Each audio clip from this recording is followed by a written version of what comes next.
আসসালামু আলাইকুম। আমরা জানি এখন থেকে ট্রেনের টিকিট পারচেজ করার জন্য এনআইডি কার্ডের প্রয়োজন, আর আপনার বয়স যদি 18 বছরের নিচে হয় তাহলে ডিজিটাল জন্মসনদ প্রয়োজন।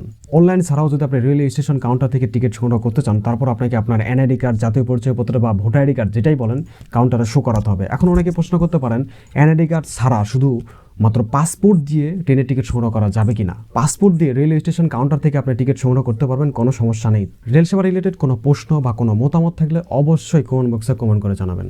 সো এই ভিডিওতে থাকছে নতুন নিয়মে কিভাবে মোবাইল এবং কম্পিউটারের মাধ্যমে আপনি ট্রেনের টিকিটের জন্য রেজিস্ট্রেশন করবেন এবং কিভাবে আপনার এনআইডি কার্ড বা ভোটার আইডি কার্ড দিয়ে আপনার রেল সেবা অ্যাকাউন্টটি ভেরিফাই করবেন। তাছাড়াও থাকছে রেল সেবা সম্পর্কে আপনার সকল প্রয়োজনীয় তথ্য। So without waiting any longer, let's begin the show. সম্পূর্ণ ভিডিওর লিংক ডিসক্রিপশন বক্সে দেওয়া আছে, অথবা চ্যানেলে ক্লিক করে দেখে নিন, অনেক উপকার আসবে ইনশাআল্লাহ।